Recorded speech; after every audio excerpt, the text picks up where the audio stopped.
যদি চিন্তা করেন বিচার জিনিসটাই তো প্রতিশোধ বন্ধ করার জন্য। বিচার যদি প্রতিশোধের জন্য হতো তাহলে তো মানুষ নিজের বিচার নিজেই করতো।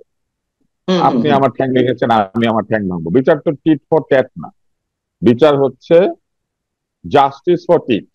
কেউ আপনাকে রাইট। টিট করেছেন, আপনি তাকে সুবিচার করবেন। তো বিচার জিনিসটাই তো প্রতিশোধ বন্ধ করার জন্য। তাই কোন আইনজীবী যদি উপযাচক হয়ে বা আগ বাড়িয়ে বলতে থাকেন এই বিচার প্রতিশোধের জন্য না, তাহলে তার কাছে উল্টা প্রশ্ন করতে হবে যে কোন কোন বিচারগুলি প্রতিশোধের জন্য। এবং যদি প্রতিশোধের জন্য বাংলাদেশে কোনো বিচার হয়েই থাকে তাহলে তো বিচার ব্যবস্থা নিয়ে আমাদের আগে সংস্কার করতে হবে।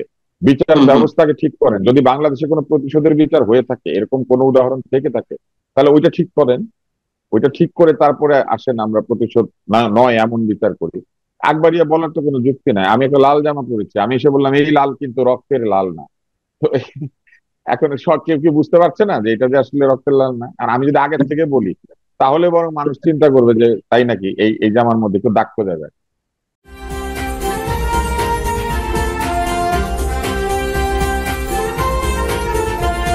News vision digital multimedia.